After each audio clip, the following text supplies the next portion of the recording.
Good evening, all. Well, this will be the last Weekly Biscuit episode before the United Kingdom general elections on Thursday, December the 12th. And it's a very strange election. Basically because it shouldn't have been fought. And it's between, on the one hand, a Conservative Prime Minister, who shouldn't have been Prime Minister, and a Labour Party leader, who definitely shouldn't have been leader. And it's been a strange journey for everybody involved. And the twists and turns that stretch back over the last 6 months has led us to this point. Now, what do I mean by the general election that shouldn't have been fought? Well, the only reason we're having this general election is because of the deadlock in Parliament. The deadlock in Parliament in frustrating the democratic mandate of the British people when they voted to leave the European Union. The establishment and pro-Remain forces have done everything in their power to try and stop it, to try and overturn this popular decision. And what it's left with is that we had a stymied government, so they had to go to the polls. So this shouldn't have been fought. What should have happened in 2016 is that the result came in and that the entire resources of the government should have been focused on leaving the European Union. The question of having another referendum or overturning the popular vote should have been nixed there and then. And the debate should have been between the so-called soft Brexit and the complete break, or hard Brexit. That should have been it. And the fact that it hasn't happened in 3 years has frustrated people, it's angered people. So we have this climate in the country building up to the general election of a lot of anger, and I'm going to get to that in a little bit. So what do I mean by the Prime Minister that shouldn't have been? Well, Boris Johnson did have a stab at trying to become Prime Minister when David Cameron resigned. And he in turn, it was said, was stabbed in the back by a so-called colleague and supporter, Michael Gove. Now, I know Michael Gove's reasons for declaring his own candidacy. It was misguided, but I think deep down he had misgivings about Boris Johnson at that time. Since then, Boris Johnson has done his own thing and has come back as leader, but it hasn't been a smooth transition. It wasn't a entirely smooth Conservative leadership election race. He ended up as leader of the Conservative Party and Prime Minister out of a kind of sense of desperation that the country needed somebody, a galvanizing figure, a person of energy, and not a little bit of charm as well. I was going to say, not a lot of charm. If there's one thing that Boris Johnson does not lack, it's charm. So he is the product of a kind of chaotic period in recent British history, the last 3 years, that had Brexit been carried out in an orderly fashion, had David Cameron stayed at his post and not gone into a massive funk and sulk about it, Boris Johnson would probably not be Prime Minister. And what about Jeremy Corbyn? Well, Labour's decision to allow people to join for £3 led to an out-and-out socialist, a man with no particular love for his country and his culture, who has placed international socialism at the core of his very being, has been elected leader of the Labour Party. Well, surely a socialist should be in charge of the Labour Party, but his vision of Labour is one that's far removed. It's so far removed, you have to go back a long way, nearly 100 years, to find someone who thinks along the same lines. Labour has always, up until, say, the 1980s, prided itself in its links to working class areas. Jeremy Corbyn's voter base is based mostly around students. This is a man, what is he now, approaching 70, and yet he feels 18 to 24-year-olds are his natural base. It's a very strange relationship he has with his voter base. So these are all unlikely candidates, and we throw in Joe Swinson into the mix, and a kind of bossy boots authoritarian in charge of the Liberal Democrats. And how the Liberal Democrats has morphed into the party of self-important privilege. It's incredible to see how this party has changed. It too has no appeal outside of a kind of metropolitan progressive narrow mindset. And when you look at it, and then you got Farage, the loose cannon, who really, I know he's headed up two political parties, but really Nigel Farage is, a one-man show. Very few other people in his party ever gets a look in. And so he's not a kind of conventional politician. In fact, the most conventional and orthodox politician, leader of any of the parties, is Nicola Sturgeon of the SNP. Her trajectory has been very solid and predictable within the confines of what the Scottish National Party want and believe. The only thing is that the dichotomy that exists at the heart of the Scottish Nationalist Party, which is that they want independence from the United Kingdom, and yet they want to sign fully up into a federal European Union. It's a dichotomy that they never stop for one moment to explain how they resolve that. So here we are in this crazy general election. And it has been crazy because when you think about it, just a few months ago, the Conservatives were having a leadership election. And two of the candidates, Sam Gimyar and Rory Stewart, have since quit the Conservative Party, quit being Conservative MPs. Gimyar has actively defected to the Liberal Democrats, without missing a beat. And when it's put to him that, hang on, weren't you vying for the Conservative leadership? He just bats it away and pretends it never happened. And Stewart, even though he's not defected to any party, continues to chart that bizarre path that he's on, where he tries to present himself as some kind of man of the people, whilst so obviously being quite alien to vast sections of the British public. He's a man that just doesn't seem to belong anywhere, either in politics or in life. Just everything about him just seems misplaced. So what has happened, I think, and one of the things that particularly worries me about this general election is the potential, first and foremost, for a Labour victory or a hung parliament where the progressive left parties have control. Because I think if a left-wing government forms at the moment, as things stand, as these parties stand, it will be hugely damaging to the United Kingdom. I mean, not just economically. I think a pure Labour government would be disastrous for the economy.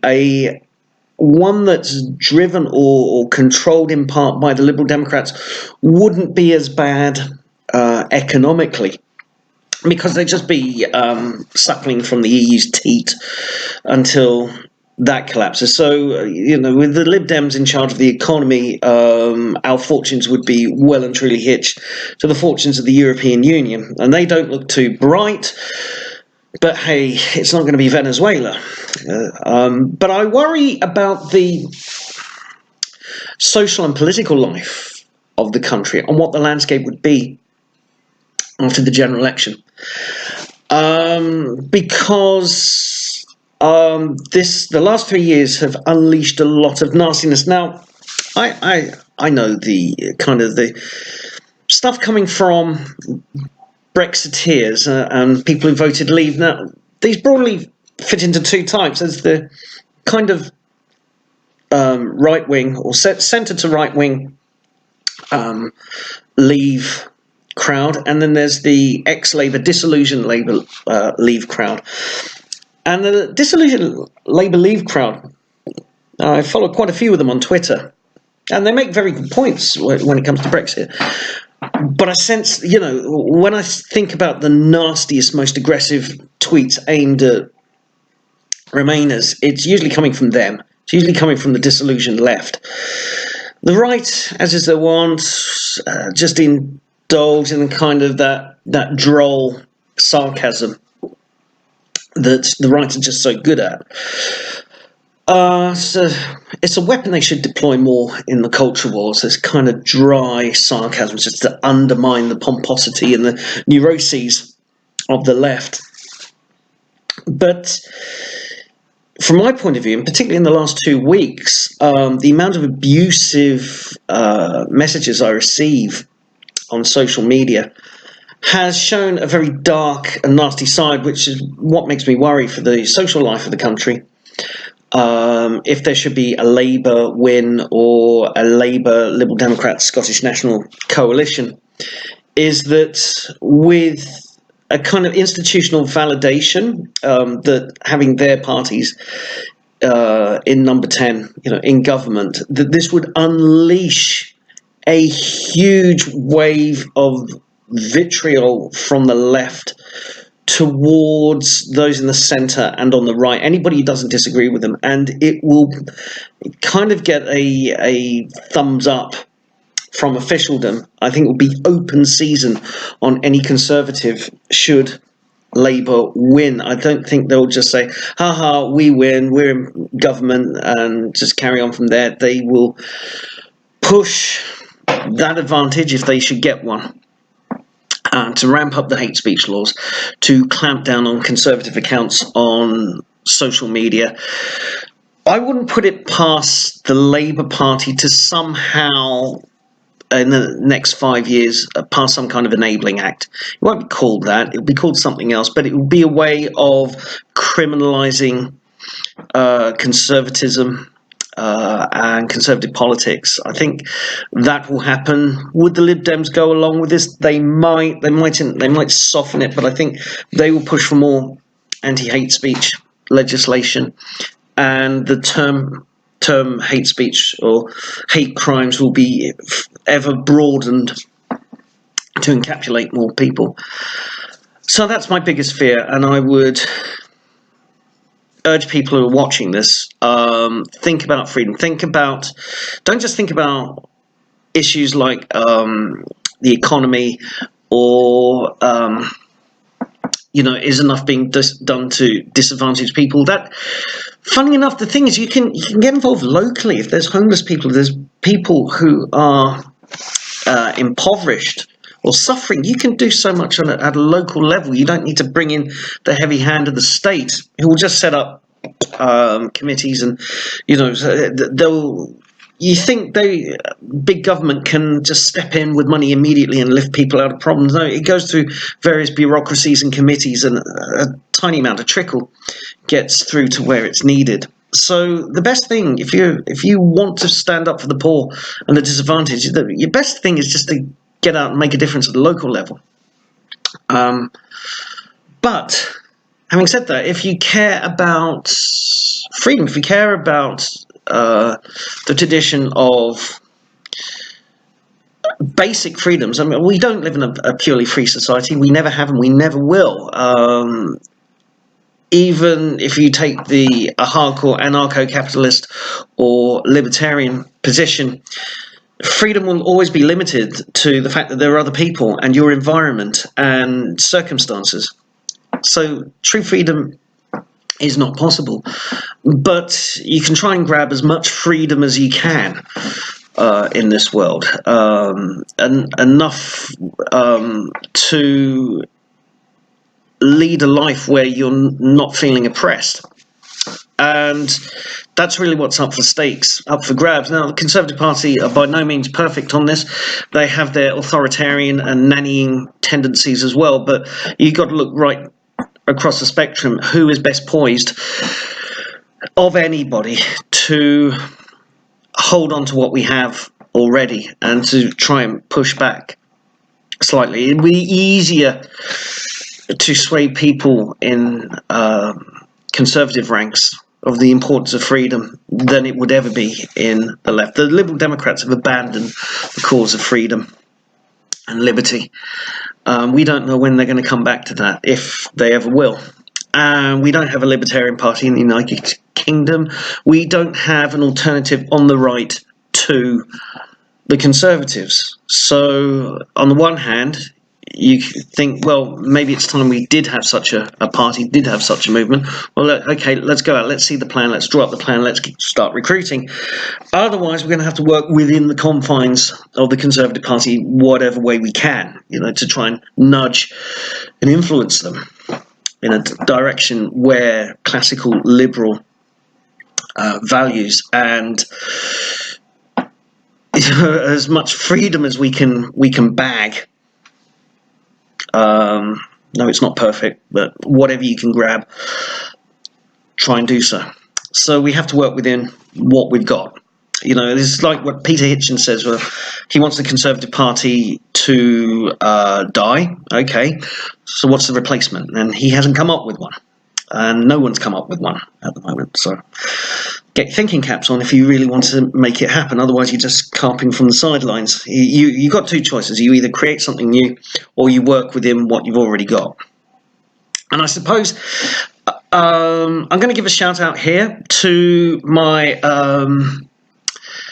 my fellow live streamer, my colleague Captain Swiss, Matt Dilwood, who's standing as an independent MP up in Stoke-on-Trent West, is it? It's in the Stoke-on-Trent region, but he is taking action. I admire him for that, even though his politics are a lot more to the left than me. He is a man of principle, and I can see him. He wants to do a reform movement within Labour to try and get the left to embrace freedom and a lot of the classical liberal values, but within a Labour context. He wants to push in that direction, and I suppose I'm there on the right, trying to do what I can to push conservatism in that direction. I am quite active in local politics, and I try and mention this at a lot of meetings where people are thinking about how do we get the council tax down, how do we do low tax, and I think, no. I keep telling people about the culture wars, and people are listening. People are listening. People who've never heard of the culture wars before are now listening, and that's what you've got to do. You've got to be influencers in your local level and try and expand out from there. Okay, time for another. So, in all seriousness, this is a very scary election because I'm worried about what forces will be unleashed by the left. Now, one or two things happen. In the event of a Conservative win, I expect a lot of gnashing, wailing, beating of chest. But they won't have won. They won't have their hands on institutional power. And so it's a kind of, it would feel like, I don't know, it would feel like a tactical win without it being a strategic win. If the Conservatives win on Thursday, it would feel like, okay, we've held our ground and we can try and push on with Brexit and we can try and push on and other things, but it's not a victory. It's not a big victory. If we lose, we stand to lose big. We stand to lose big in so many ways. And I think if people care about freedom, and I look at the strange behaviour of celebs like Hugh Grant, Ben Elton, Eddie Izzard, and they just don't care. Grant just cares about the EU and nothing else. Izzard and Elton still thinks it's the 1980s. He still thinks Neil Kinnock's in charge, and that his brand of media-lovey socialism still carries any clout. And Izzard's he's just away, his mind's away. Away with the fairies. Though I don't mean that as a slur on his orientation or anything like that. I have no idea what Eddie Izzard's orientation is. But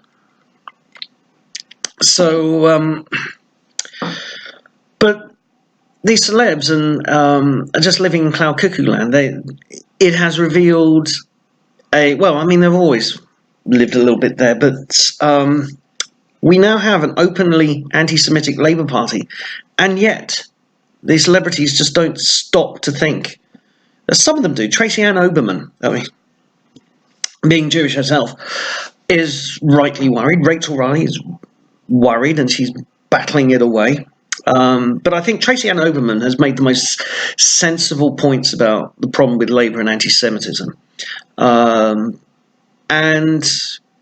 just if you care, I would say if you genuinely care about your neighbours, about your community, then all the slurs about Boris Johnson don't mean anything. Oh, Boris Johnson is personally, morally reprehensible. Probably is. But would any community in Britain genuinely live in fear of a Conservative government being returned?